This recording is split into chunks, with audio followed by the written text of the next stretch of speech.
وذكر فإن الذكرى تنفع المؤمنين۔ پس اے نبی ان سے رخ پھیر لو، تم پر کچھ ملامت نہیں، البتہ نصیحت کرتے رہو، کیونکہ نصیحت ایمان لانے والوں کے لیے نافع ہے۔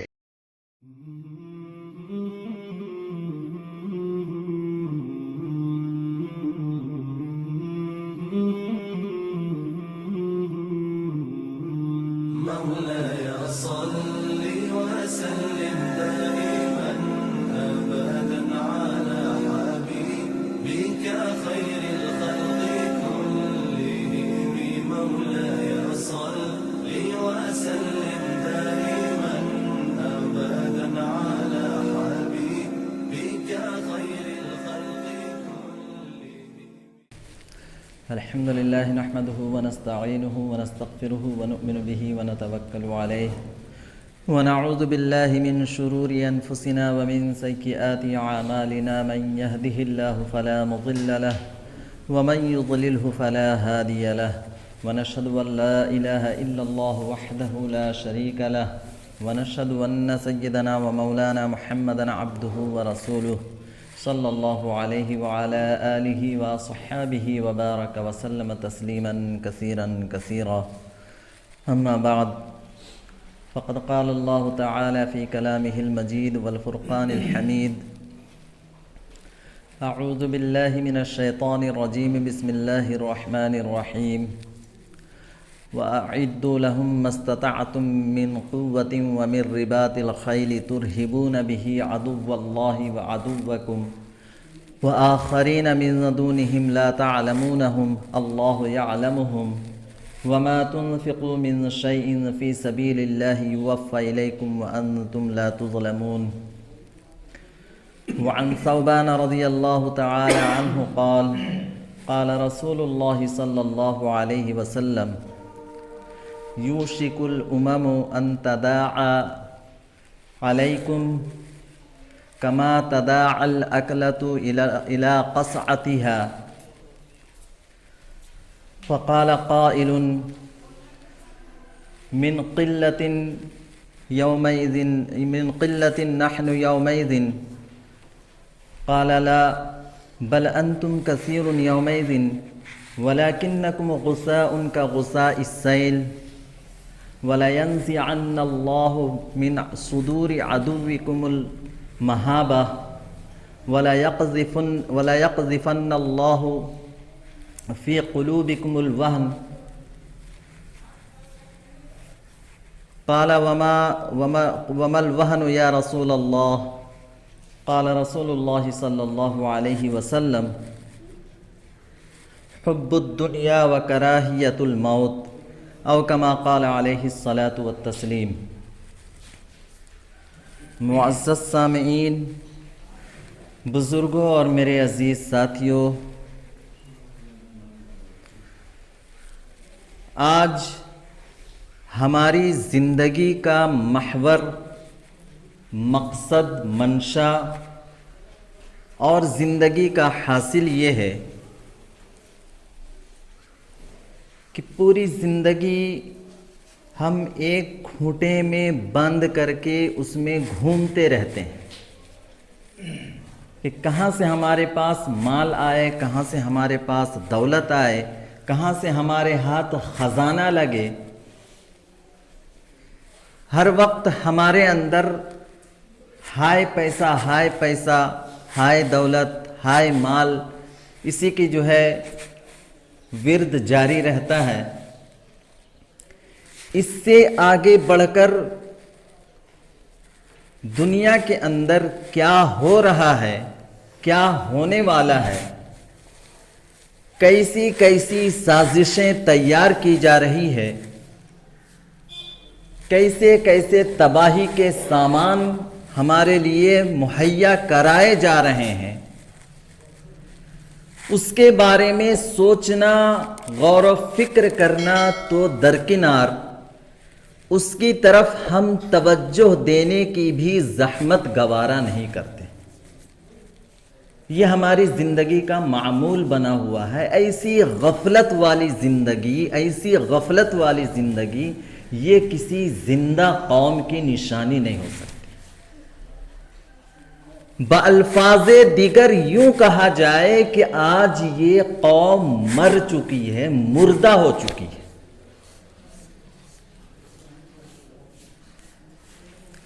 مسلمان قوم ایک زندہ قوم تھی اور ہمیشہ زندہ قوموں کی طرح اس نے زندگی گزاری ہے، لیکن ہمارے حالات یہ بتا رہے ہیں کہ ہم بالکل مر چکے ہیں، مردہ ہو چکے ہیں. اللہ رب العزت نے فرمایا وَأَعِدُّوا لَهُم مَّا اسْتَطَعْتُم مِّن قُوَّةٍ وَمِن رِّبَاطِ الْخَيْلِ تُرْهِبُونَ بِهِ عَدُوَّ اللَّهِ وَعَدُوَّكُمْ وَآخَرِينَ مِن دُونِهِمْ لَا تَعْلَمُونَهُمْ اللَّهُ يَعْلَمُهُمْ وَمَا تُنفِقُوا مِن شَيْءٍ فِي سَبِيلِ اللَّهِ يُوَفَّى إِلَيْكُمْ وَأَنتُمْ لَا تُظْلَمُونَ. تم اپنے آپ کو ہمیشہ طاقت اور قوت کے اعتبار سے اور صحت مند گھوڑوں کے اعتبار سے اپنے آپ کو ہمیشہ تیار رکھا کر. وَأَعِدُّوا لَهُم مَّا اسْتَطَعْتُم، جتنی تمہاری حیثیت ہے، استطاعت ہے، اپنی حیثیت اور استطاعت کے مطابق ہمیشہ تم اپنے آپ کو طاقت اور قوت کے اعتبار سے صحت مند گھوڑوں، بالفاظ دیگر سامان حرب جو سامان حرب میں، جنگ میں استعمال کی جاتی ہیں، ایسے سامانوں کے اعتبار سے اپنے آپ کو ہمیشہ جو ہے مضبوط رکھو، تیار رکھو. وَأَعِدُّوا لَهُم مَّا اسْتَطَعْتُم مِّن قُوَّةٍ وَمِن رِّبَاطِ الْخَيْلِ تُرْهِبُونَ بِهِ عَدُوَّ اللَّهِ وَعَدُوَّكُمْ، تاکہ تمہارے دشمنوں پر اور اللہ کے دشمنوں پر تمہارا رعب اور دبدبہ بنا رہے. وَأَعِدُّوا لَهُم مَّا اسْتَطَعْتُم مِّن قُوَّةٍ وَمِن رِّبَاطِ الْخَيْلِ تُرْهِبُونَ بِهِ عَدُوَّ اللَّهِ وَعَدُوَّكُمْ. یہ تیاریاں ہمیشہ رکھو اپنے آپ کو طاقت کے اعتبار سے، قوت کے اعتبار سے، صحت کے اعتبار سے اور سامان حرب کے اعتبار سے اپنے آپ کو تیار رکھو، مضبوط رکھو، تاکہ تمہارے دشمنوں پر اور اللہ کے دشمنوں پر جو ہے تمہارا رعب اور دبدبہ بنا رہے. وَآخَرِينَ مِن دُونِهِمْ لَا تَعْلَمُونَهُمْ اللَّهُ يَعْلَمُهُمْ، اس کے علاوہ بھی جو لوگ ہیں جس کو تم نہیں جانتے، اللہ ان کو جانتا ہے، وہ جو ہے تم ان پر جو ہے تمہارا رعب اور دبدبہ بنا رہے. وَمَا تُنفِقُوا مِن شَيْءٍ فِي سَبِيلِ اللَّهِ، اللہ کے راستے میں جو تم خرچ کرو گے، وَمَا تُنفِقُوا مِن شَيْءٍ فِي سَبِيلِ اللَّهِ يُوَفَّى إِلَيْكُمْ، اس کا پورا پورا اجر اللہ رب العزت تمہیں عطا فرمائے. وَأَنْتُمْ لَا تُظْلَمُونَ، اس میں کوئی کمی نہیں کی جائے گی. ہماری جو زندگی گزر رہی ہے، اپنی زندگی کا موازنہ اور محاسبہ اس آیت کریمہ کے ضمن میں ہم کر لیں کہ اللہ رب العزت کے احکامات کیا ہیں اور ہماری زندگی گزارنے کا انداز کیا ہے. حضرت ثوبان رضی اللہ تعالی عنہ سے روایت ہے، عن ثوبان رضی اللہ عنہ قال قال رسول اللہ صلی اللہ علیہ وسلم یوشک الامم ان تداع علیکم کما تداع الاکلۃ الی قصعتها. ان قریب دوسری قومیں، کفار کی قومیں، مشرکوں کی قومیں، ان قریب تمہارے اوپر دوسری قومیں لوگوں کو اس طریقے سے دعوت دیں گے، لوگوں کو اس طریقے سے دعوت دیں گے جیسے کوئی دسترخوان کی طرف دوسروں کو بلاتا ہے کہ بھائی آپ بھی آ جاؤ، آپ بھی کھا لو، آپ بھی آ جاؤ، آپ بھی کھا لو. جس طریقے سے دسترخوان کی طرف دعوت دی جاتی ہے، ایسے ہی تمہیں تباہ کرنے کے لیے لوگوں کو دعوت دی جائے گی، لوگوں کو بلایا جائے گا. یوشک الامم ان تداع علیکم کما تداع الاکلۃ الی قصعتها. فقال قائل کسی صحابی نے اللہ کے رسول صلی اللہ علیہ وسلم سے دریافت کیا کہ مسلمانوں کی یہ درگت کیسے بنے گی، یہ حالت کیسے بنے گی؟ آج تو مسلمان اتنا طاقتور ہے، پاورفل ہے کہ کسی کو اس کی طرف آنکھ اٹھا کر دیکھنے کی ہمت نہیں ہے، لیکن مسلمانوں کی یہ حالت کیسے ہوگی کہ لوگ اس کو جو ہے اپنے دسترخوان کا نوالا سمجھ کر جو ہے اس کو چبانے کی کوشش کریں گے۔ یہ کیفیت مسلمانوں کی کیوں کر ہو سکتی ہے؟ وَمِن قِلَّةٍ نَحْنُ يَوْمَئِذٍ، ایک صحابی نے دریافت کیا اللہ کے رسول یہ حالت ہماری قلت کی وجہ سے ہوگی کہ ہم مسلمان اس زمانے میں اس وقت جو ہے کم ہوں گے اور بہت ہی کم ہوں گے کہ اس کی وجہ سے جو ہے دوسری قومیں اس کے اوپر حاوی ہو جائیں گی اور اس کو جو ہے تباہ کرنے کے لیے، اس کو قتل غارت گری کرنے کے لیے اس پر جو ہے تیار ہوگی کہ خود بھی اس کو مارے گی، خود بھی اس کے ساتھ قتل و غارت گری کرے گی اور دوسری قوموں کو بھی دعوت دے گی کہ آؤ تم بھی مارو۔ یہ حالت ہماری قلت کی وجہ سے ہوگی۔ اللہ کے رسول صلی اللہ علیہ وسلم سے دریافت کیا گیا۔ اللہ کے رسول صلی اللہ علیہ وسلم نے فرمایا قال لا، اس وجہ سے نہیں ہوگی کہ تم تعداد میں تمہاری جو ہے کمی ہوگی، قلت ہوگی، تعداد کے اعتبار سے تم کم ہوگے، اس وجہ سے نہیں، بل انتم کثیر یومئذ، اس وقت تم بہت زیادہ ہوگے تعداد کے اعتبار سے، تعداد میں کمی نہیں ہوگی، زیادہ ہوگے تعداد میں، بل انتم کثیر، تعداد میں بہت زیادہ ہوگے تم، ولکنکم غثاء کغثاء السیل، لیکن اس وقت تمہاری حالت، اس وقت مسلمانوں کی حالت یہ ہوگی، آج سے 1400 سال پہلے اللہ کے نبی صلی اللہ علیہ وسلم نے اس کا نقشہ کھینچا ہے کہ مسلمانوں کی کیفیت کیا ہوگی۔ وَلَكِنَّكُمْ غُثَاءٌ كَغُثَاءِ السَّيْلِ، لیکن تمہاری حالت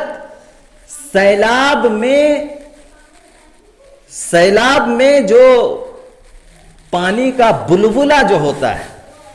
سیلاب میں پانی کا بلبلہ اوپر کی طرف آپ نے دیکھا ہوگا، وہ پانی کا بلبلہ جو ہوتا ہے، تمہاری حیثیت اس بلبلے کی سی ہوگی کہ پانی اس کو جس طرح چاہے، جس وقت چاہے، جدھر چاہے اپنے ساتھ جو ہے بہا کر لے جائے، خس و خاشاک کی طرح جو ہے بہا کر لے جانے والے۔ وَلَكِنَّكُمْ غُثَاءٌ كَغُثَاءِ السَّيْلِ، لیکن تمہاری حالت جو ہے پانی کے بلبلے کی طرح ہوگی، سیلاب کے بلبلے کی طرح ہوگی، جس راستے پر وہ چاہے تمہیں جو ہے بہا کر لے جائے گی، تباہ کر کے رکھ دے گی۔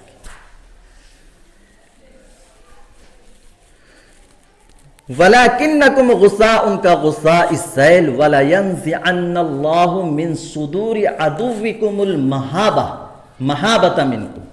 اور اللہ کے رسول صلی اللہ علیہ وسلم نے فرمایا کہ تمہاری حالت اس وجہ سے ہوگی کہ اللہ رب العزت دشمنوں کے دلوں سے تمہاری ہیبت کو نکال دے گا، دشمنوں کے دلوں سے تمہاری ہیبت کو نکال دے گا، اس کے اندر تمہارے سلسلے میں کوئی خوف، کوئی ڈر نہیں ہوگا، مار کے پھینک دو، کاٹ دو، جلا دو، تباہ کر دو، برباد کر دو، کوئی پوچھنے والا نہیں ہے، اس کو خوف ہی نہیں ہے کسی چیز کا۔ وَلَيَنزِعَنَّ اللَّهُ مِن صُدُورِ عَدُوِّكُمُ الْمَحَابَةَ مِنكُمْ، تمہاری جو ہیبت آج طاری ہے دشمنوں کے اوپر، اور رعب اور دبدبہ جو طاری ہے دشمنوں کے اوپر، یہ رعب، دبدبہ، یہ ہیبت جو دشمنوں کے اوپر ہے، اس وقت دشمنوں کے اوپر یہ ہیبت نہیں ہوگی، اللہ رب العزت ان کے دلوں سے یہ ہیبت نکال دے۔ وَلَا يَقْذِفَنَّ اللَّهُ فِي قُلُوبِكُمُ الْوَهْنَ، اور اللہ رب العزت تمہارے دلوں کے اندر وہن پیدا فرما دے، تمہارے دلوں کے اندر وہن پیدا ہو جائے۔ قیل وما الوہن یا رسول اللہ، ایک صحابی نے دریافت کیا کہ اللہ کے رسول یہ وہن کیا چیز ہے، یہ وہن کیا چیز ہے؟ اللہ کے رسول صلی اللہ علیہ وسلم نے فرمایا حب الدنیا وکراہیت الموت، بہت ہی اہم یہ جملہ ہے، اس کو آپ اپنے ذہن میں رکھ لیں اور اپنی زندگی کا اس سے موازنہ کریں، محاسبہ کریں۔ اللہ کے رسول صلی اللہ علیہ وسلم نے فرمایا، وجہ بیان کیا کہ یہ ہمارے دشمنوں کے دلوں سے ہیبت کیوں نکلے گی اور ہمارے اندر وہن کیوں پیدا ہوگا؟ اللہ کے رسول صلی اللہ علیہ وسلم نے فرمایا حب الدنیا ومل وہن یا رسول اللہ، یہ وہن کیا ہے اللہ کے رسول؟ اللہ کے رسول صلی اللہ علیہ وسلم نے فرمایا حب الدنیا وکراہیت الموت، دنیا کی محبت، تمہارے دلوں کے اندر دنیا کی محبت جاگزی ہو جائے، دنیا کی ایسی شدید محبت ہوگی، ایسی شدید محبت ہوگی کہ اس کے مقابلے میں ہم دین کو ترک کرنا شروع کر دیں گے، نمازیں ترک کرنا شروع کر دیں گے، روزے ترک کرنا شروع کر دیں گے، صدقہ خیرات زکوٰۃ ترک کرنا شروع کر دیں گے، دین کے احکامات کو ہم چھوڑنا شروع کر دیں گے، پس پشت ڈالنا چھوڑ دیں گے۔ یہ حب الدنیا کی وجہ سے ہوگا، حب الدنیا۔ اور دوسری وجہ کیا ہوگی؟ وَكَرَاهِيَةُ الْمَوْتِ، کہ موت کی کراہیت، موت کی نفرت تمہارے دلوں کے اندر آ جائے گی، موت کی نفرت تمہارے دلوں کے اندر آ جائے کہ ہمیں موت نہ آئے، اس بات کا خوف، اس بات کا ڈر تمہارے دلوں کے اندر پیدا ہو جائے گا کہ ہمیں مرنا نہیں ہے، اللہ ہمیں موت سے بچائے۔ ہم موت کی کراہیت، موت ایک بہت بری چیز ہے، ہمارے دلوں کے اندر یہ بات پیدا ہوگی۔ ایک تو دنیا کی محبت آ جائے گی کہ ہر وقت ہائے دنیا، ہائے دنیا، ہائے پیسہ، ہائے دولت، ہائے مال، یہ کرتے رہیں گے، اور دوسری طرف موت سے ڈرتے رہیں گے کہیں موت نہ آ جائے۔ اگر ہم دشمنوں کے سامنے جائیں تو ہمیں مار دیں گے، ہماری بیوی بچوں کا کیا ہوگا، ہمارے گھر والوں کا کیا ہوگا، ہمارے اہل و عیال کا کیا ہوگا، اور ہمیں یہ بات ہمارے ذہن میں آ جائے گی کہ ہم نہیں رہیں گے تو ان کا، ہمارا جو ہے یہ پریوار اور یہ ہمارا اہل و عیال کیسے چلے گا؟ جبکہ صحابہ کرام اور تابعین، تابعین، اللہ والوں کی آپ زندگی کو دیکھیں، جب کسی جنگ میں، کسی مقابلے میں نکلتے تو سر میں کفن باندھ کر نکلتے، واپسی کے ارادے سے نہیں نکلتے تھے، یا تو دشمنوں کو نیست و نابود کر کے لوٹیں گے یا جام شہادت نوش کر کے لوٹیں گے، اس نیت سے نکلتے تھے۔ اور موت سے کوئی گھبراہٹ نہیں، کوئی خوف نہیں، کوئی ہیبت نہیں ہوتی تھی۔ ہمارے اندر یہ دونوں چیزیں پیدا ہو چکی ہے، دنیا کی محبت، شدید محبت دنیا کی، اور موت کی کراہیت، موت سے نفرت، موت سے بچنے کی ترکیب، یہ ساری چیزیں ہمارے اندر آج پیدا ہو چکی ہے۔ اس لیے اللہ کے نبی صلی اللہ علیہ وسلم نے جو فرمایا کہ تم اس وقت، تمہاری حالت یہ ہوگی کہ تم کثیر تعداد میں ہوگے۔ صحابہ کرام نے ابتدا میں جو جنگیں لڑی ہے کفار کے ساتھ، مشرکین کے ساتھ، ہر جنگ کے اندر مسلمانوں کی تعداد جو ہے مٹھی بھر ہوا کرتی تھی، اس کے مقابلے میں 1/4 بھی نہیں ہوتی تھی کفار و مشرکین کے مقابلے میں۔ اس کے باوجود وہ ہر جنگ میں جو ہے کامیاب ہوتے رہے، ہر جنگ کے اندر کامیابی انہوں نے حاصل کی، اور دشمنوں پر ایسا غلبہ، ایسی فتح حاصل کی ہے کہ دنیا کی تاریخ میں جو ہے آج وہ مرقوم رقم کیا ہوا ہے، اور دنیا کی تاریخ سے وہ جو ہے مٹا ہی نہیں جا سکتی۔ تو ان کے اندر وہ جذبہ تھا، دنیا کی محبت نہیں تھی،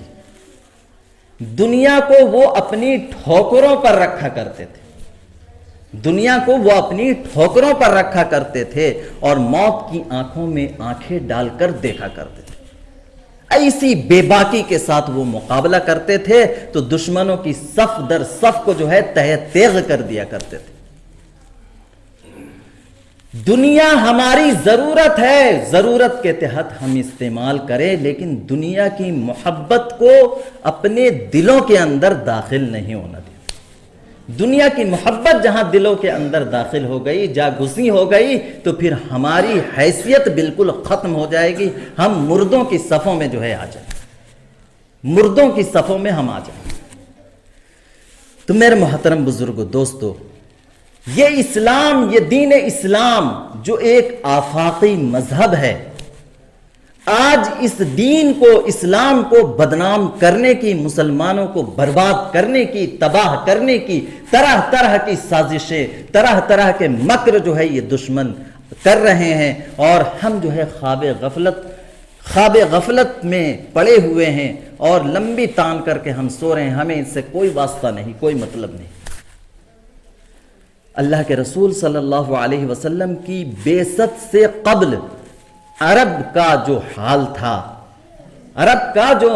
تھا، اس حالات کا ہم جو ہے مطالعہ کریں،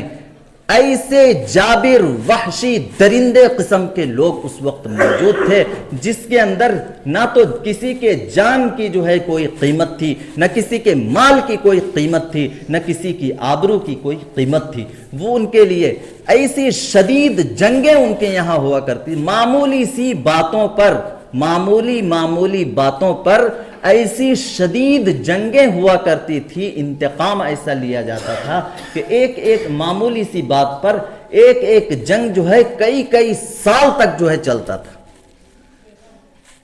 اور کثیر تعداد میں جو ہے لوگوں کی جانیں جاتی تھی، لیکن ان کو پرواہ نہیں تھی، لوگوں کی جانوں کی اہمیت نہیں تھی، لیکن انتقام کی جو آگ ان کے اندر بھڑکتی تھی، اس بھڑکتی ہوئی آگ میں وہ بے شمار اپنے لوگوں کا نذرانہ پیش کر دیا۔ ایسے وحشی درندگی ان کے اندر موجود تھی کہ معمولی سی بات پر جو ہے کئی زمانے تک، کئی عرصے تک جو ہے جنگیں چلا کرتی تھی، کسی کو مار دینا، کسی کو قتل کر دینا، کسی کا مال لوٹ لینا، چوری چماری، بدکاری، زناکاری، فحاشی، عیاشی ان کے اندر عام تھی، اور کسی پر ظلم کرنا، کسی پر ستم کرنا، یہ ساری چیزیں ان کے اندر جو ہے رائج تھی۔ ایسے حالات میں اللہ رب العزت نے ہمارے اور آپ کے حضرت محمد عربی صلی اللہ علیہ وسلم کو مبعوث فرمایا۔ جب عرب کی حالت یہ تھی، اللہ کے نبی صلی اللہ علیہ وسلم کی بعثت سے قبل کی جو زندگی ہے، نبوت سے قبل کی جو زندگی ہے وہ، اور نبوت کی بعد کی جو زندگی ہے وہ بھی ہمارے لیے مشعل راہ ہے، وہ بھی ہمارے لیے مشعل راہ ہے۔ انسانی جان کی قدر و قیمت اللہ رب العزت نے فرمایا، من قتل نفسا بغیر نفس او فساد فی الارض فکأنما قتل الناس جمیعا۔ ایسے حالات میں قرآن جو ہے اللہ رب العزت اپنے نبی کے ذریعے سے اس ماحول کے اندر، عرب کا جو ماحول تھا، جو معاشرہ تھا، اس معاشرے کے اندر انسانی قیمت کی اہمیت کو اللہ کے نبی صلی اللہ علیہ وسلم بتا رہے ہیں۔ وَمَنْ قَتَلَ نَفْسًا بِغَيْرِ نَفْسٍ أَوْ فَسَادٍ فِي الْأَرْضِ فَكَأَنَّمَا قَتَلَ النَّاسَ جَمِيعًا وَمَنْ أَحْيَاهَا فَكَأَنَّمَا أَحْيَا النَّاسَ جَمِيعًا۔ اللہ کے نبی صلی اللہ علیہ وسلم جہاں جانوں کی کوئی قیمت نہیں، ایک مچھر کی طرح اور ایک معمولی سے جو ہے کیڑے کی طرح انسان کو مار کے پھینک دیا جاتا تھا، ایسے ماحول میں، ایسے حالات میں اللہ کے نبی صلی اللہ علیہ وسلم نے لوگوں کو انسانوں کے جان کی قیمت بتلائی۔ من قتل نفسا بغیر نفس، جو خون کے بدلے میں یا زمین میں کسی فساد اور بگاڑ کے بدلے میں نہ ہو، اس کے علاوہ بغیر کسی وجہ کے کسی انسان کو قتل کر دے، کسی انسان کو مار ڈالے، من قتل نفسا بغیر نفس او فساد فی الارض فکأنما قتل الناس جمیعا، بلا وجہ، نہ تو اس نے کسی کو مارا ہے، نہ اس نے زمین کے اندر کوئی خرابی پیدا کی ہے، بگاڑ پیدا کیا ہے، فساد پیدا کیا، بلا وجہ اگر کسی جان کو قتل کرتا ہے کوئی شخص، فَكَأَنَّمَا قَتَلَ النَّاسَ جَمِيعًا، یہ ایسا ہی ہے گویا کہ اس نے پوری انسانیت کو قتل کر دی، گویا کہ اس نے پوری انسانیت کا خاتمہ کر دیا، پوری انسانیت کو قتل کر دیا۔ وَمَنْ أَحْيَاهَا فَكَأَنَّمَا أَحْيَا النَّاسَ جَمِيعًا، جو کسی کی زندگی کو بچا لے، جو کسی کی زندگی کو بچا لے، کوئی مار رہا ہے، قتل کر رہا ہے، ایسے حالات میں کسی کی زندگی کو وہ بچا رہا ہے، فَكَأَنَّمَا أَحْيَا النَّاسَ جَمِيعًا، وہ شخص ایسا ہے کہ اس نے پوری انسانیت کو زندگی دے دی، پوری انسانیت کو زندگی دے دی۔ تو یہ اللہ رب العزت نے اپنے نبی محمد عربی صلی اللہ علیہ وسلم سے اس ماحول کے اندر یہ اعلان کروا رہا ہے، انسانی جان کی جو ہے قیمت بتلا رہا ہے کہ انسان کی اہمیت، اس کی قیمت یہ ہے، اس کی قیمت یہ ہے۔ ظلم و زیادتی، جبر، تشدد کا جو ماحول تھا عرب کے اندر، اس ماحول کے اندر جو ہے یہ حالات، ایک واقعہ جو ہے نبوت سے قبل جو ہے پیش آیا۔ اللہ کے نبی صلی اللہ علیہ وسلم موجود تھے، ایک یمن کا تاجر مکہ مکرمہ سامان تجارت لے کر کے آیا،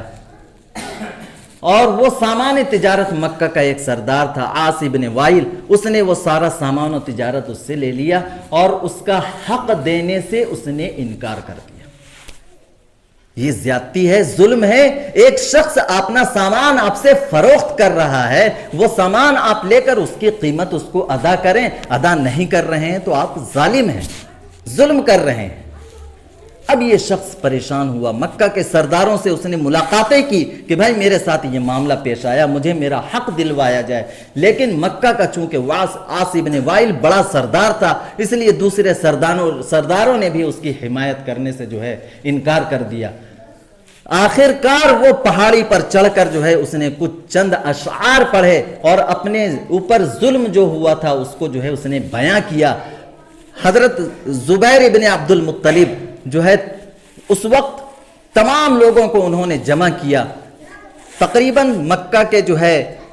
5 قبیلے اس میں جو ہے شامل ہوئے، اور انہوں نے بیٹھ کر ایک معاہدہ، ایک منشور بنایا، ایک قانون بنایا جس میں خود آپ صلی اللہ علیہ وسلم موجود تھے۔ اس کو حلف الفضول کے نام سے جانا جاتا ہے۔ اس وقت جو منشور، مکے کا ماحول کو آپ سمجھئے، مکے کی زندگی کیا تھی، کوئی کسی پر ظلم کرے کوئی اس کے لیے آواز اٹھانے والا نہیں، کوئی اس کے لیے بولنے والا نہیں ہے، اس کا حق دلانے والا کوئی نہیں ہے۔ ایسے ماحول میں اللہ کے نبی صلی اللہ علیہ وسلم اور مکہ کے چنندہ قبائل بیٹھ کر یہ منشور تیار کر رہے ہیں، یہ قانون بنا رہے ہیں کہ بھائی اب کسی پر ظلم و زیادتی کو ہم برداشت نہیں کریں گے، اب کسی پر ظلم و زیادتی کو ہم برداشت نہیں کریں گے، اس کے حق کے لیے ہم آواز اٹھائیں گے، اس کے حق کے لیے ہم آگے بڑھیں گے اور اس کا حق جو ہے ہم اس کو دلائیں گے۔ چنانچہ اس منشور کو بنانے کے بعد اور یہ معاہدہ ہونے کے بعد یہ تمام قبیلے کے لوگ عاص ابن وائل کے پاس پہنچے اور اس کا سارا سامان اس سے چھین کر جو ہے اس مظلوم کے حوالے کیا، اس یمن کے تاجر کے حوالے کیا۔ اللہ کے نبی صلی اللہ علیہ وسلم نبوت کے بعد، بعثت کے بعد، آپ صلی اللہ علیہ وسلم نے ایک مرتبہ فرمایا کہ یہ ایسا واقعہ تھا، ایسا معاہدہ تھا کہ اس کے عوض میں اگر مجھے سرخ اونٹ بھی دیا جاتا تو میں اس میں جانے سے اپنے آپ کو نہیں روکتا۔ بڑی سی بڑی قیمت دے کر کے بھی اگر اس معاہدے میں شرکت سے مجھے روکا جاتا تو میں اس کے لیے بالکل نہیں رک جاتا۔ آج تھوڑا سا عہدہ کسی کو مل جائے، تھوڑا سا پوسٹ کسی کو مل جائے، غیروں کی بات ہم نہیں کرتے، اپنوں کی بات ہم کر رہے ہیں۔ اپنے کی حالت یہ ہے کہ معمولی سے عہدے مل جائیں، معمولی سا پوسٹ مل جائے اور معمولی سی جو ہے سرداری مل جائے تو پوری قوم کا بیڑا غرق کر دیتا ہے، پوری قوم کا بیڑا غرق کر دیتا ہے، پوری قوم کا جو ہے سودا کرتا ہے غیروں کے ساتھ۔ یہ آج ہماری حالت ہو گئی، آج ہماری حالت یہ ہو گئی ہے۔ پھر جب ہمارے اوپر تباہی آتی ہے، ہمارے اوپر بربادی آتی ہے اور دشمنوں کا قہر و غضب جب ہمارے اوپر ٹوٹتا ہے تو پھر ہم فریاد کیوں کرتے ہیں؟ جب ہماری کیفیت یہی ہے، ہماری حالت یہی ہے کہ ہم نے اپنے آپ کو خود ہی تباہ کر لیا ہے، برباد کر لیا ہے، تو پھر ہم فریاد کیوں کریں؟ میرے محترم بزرگوں، دوستو، دین اسلام رحم کا، کرم کا، عفو و درگزر کا تعلیم دیتا ہے۔ دوسروں کے ساتھ امن و عافیت کے ساتھ، عفو و درگزر کے ساتھ، صحت و سلامتی کے ساتھ زندگی بسر کرنے کی تعلیم دیتا ہے۔ اللہ کے نبی صلی اللہ علیہ وسلم نے فرمایا، لا یرحم اللہ من لا یرحم الناس، جو لوگوں پر رحم نہیں کرتا، جو لوگوں پر طاقتور ہے، قوت والا ہے، یا جسمانی اعتبار سے طاقت و قوت رکھتا ہو، یا مالی اعتبار سے طاقت و قوت رکھتا ہو، عہدہ اور منصب کے اعتبار سے طاقت و قوت رکھتا ہو، اس کے سامنے جو کمزور ہے، جو بے بس ہے، جو مظلوم ہے، جو بیچارگی کی زندگی گزار رہا ہے، اس کے ساتھ دین اسلام یہ کہتا ہے، لا یرحم اللہ من لا یرحم الناس، تم اس پر رحم کرو، وہ کمزور ہے، بے بس ہے، معذور ہے، مجبور ہے، تم اس کے ساتھ رحم و کرم کا معاملہ کرو۔ لا یرحم اللہ، تم اس کے ساتھ اگر رحم و کرم کا معاملہ نہیں کرو گے، اللہ بھی تمہارے ساتھ جو ہے رحم کا معاملہ نہیں کرے گا۔ لا یرحم اللہ من لا یرحم الناس۔ اور اس کے بعد اللہ کے نبی صلی اللہ علیہ وسلم نے فرمایا لا یؤمن واللہ لا یؤمن واللہ لا یؤمن واللہ لا یؤمن. قیل ومن یا رسول اللہ،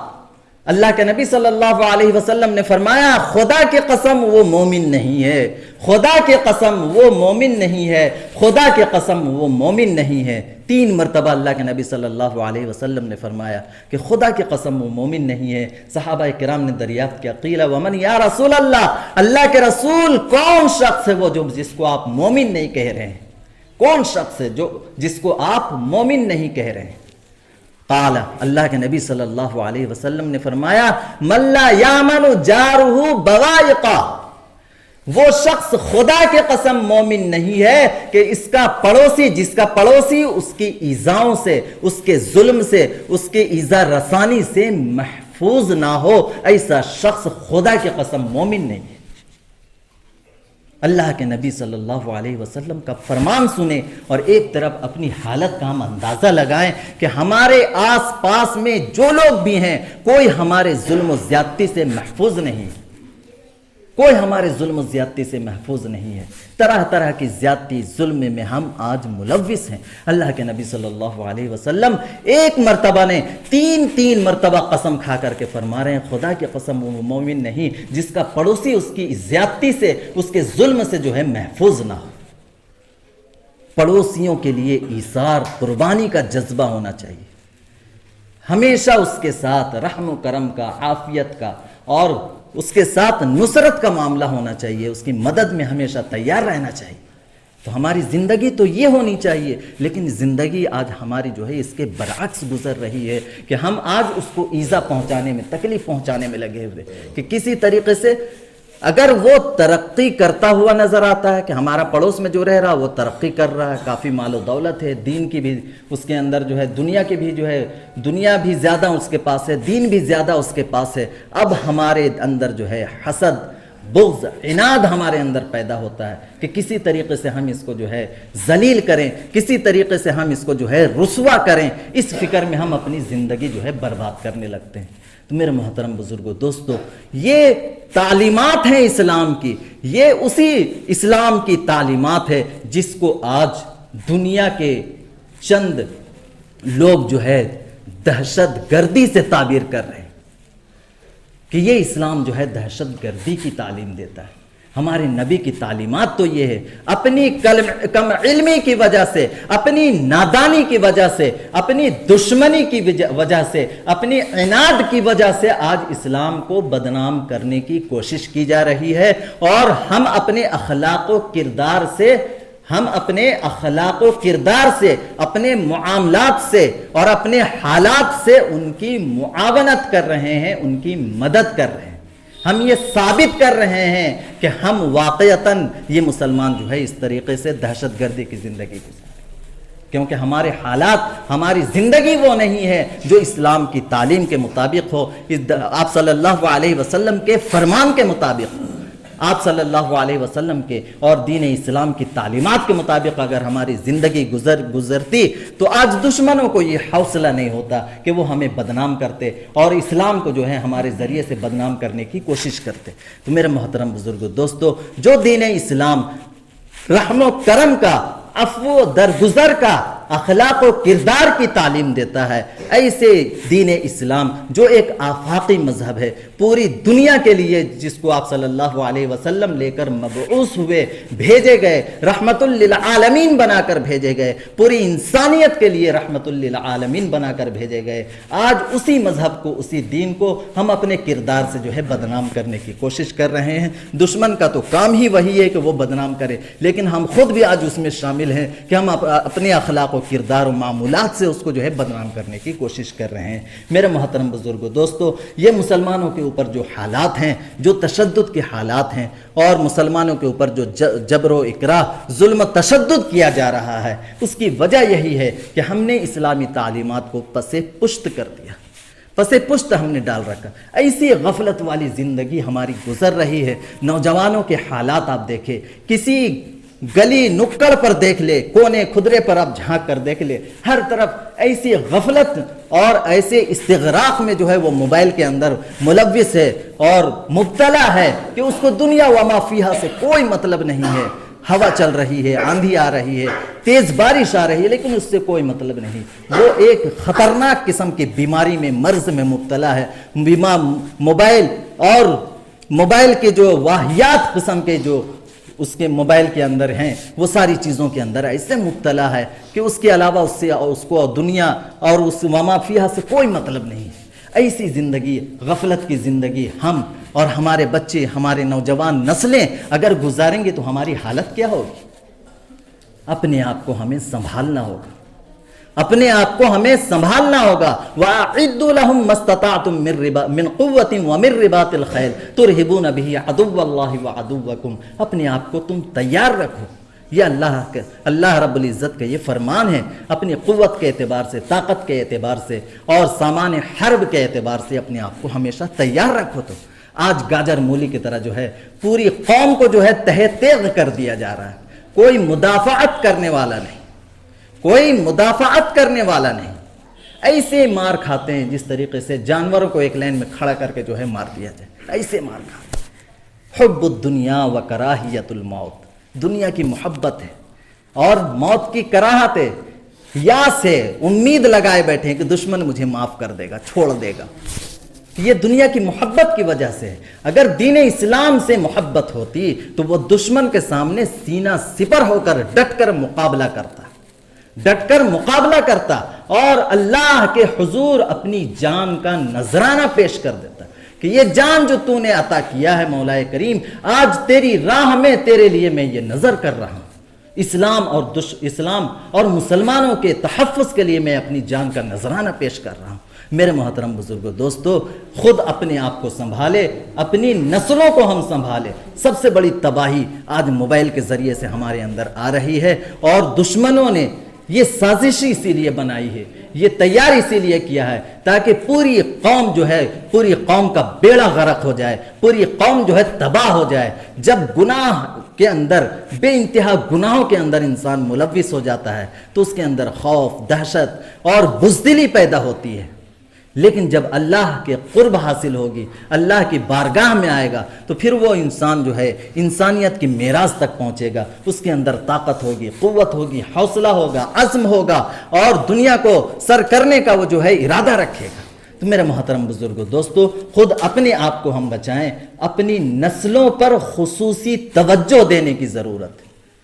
اپنی نوجوانوں پر جو ہے، اور ہمارے جو نئی نسل ہے، نئے نوجوان جو ہیں، 10 سال 15 سال 20 سال کے جو لڑکے ہمارے ہیں، ان پر خصوصی توجہ دینے کی ضرورت ہے۔ ان کو دینی اعتبار سے اور اللہ کے احکامات سے جوڑنے کی ضرورت ہے۔ جب تک دین سے نہیں جڑیں گے میرے محترم بزرگوں، دوستو، ان کے اندر سے یہ چیزیں جو ہے ختم نہیں ہوگی۔ میرے محترم بزرگوں، دوستو، ان چیزوں پر ہم توجہ دیں۔ آنے والے تباہی سے بچنے کا واحد راستہ یہی ہے کہ ہم اللہ کے جوار میں، اللہ کے رحمت کے سائے میں آ جائیں اور اپنے آپ کو ہم ہمیشہ تیار رکھیں اور خود بھی گناہوں سے بچیں، اپنی نسلوں کے بھی گناہوں سے حفاظت کی ذمہ داری اٹھائیں، تبھی ہم تباہی سے بچ پائیں گے، ورنہ پوری دنیا کے اندر اس تباہی سے ہمیں کوئی بھی نہیں بچا سکتا۔ اللہ رب العزت کہنے سننے سے زیادہ ہمیں دین اسلام کو سمجھنے، اس پر عمل کرنے اور آخرت کی تیاری کرنے کی توفیق عطا فرمائے۔ وما علینا الا البلاغ۔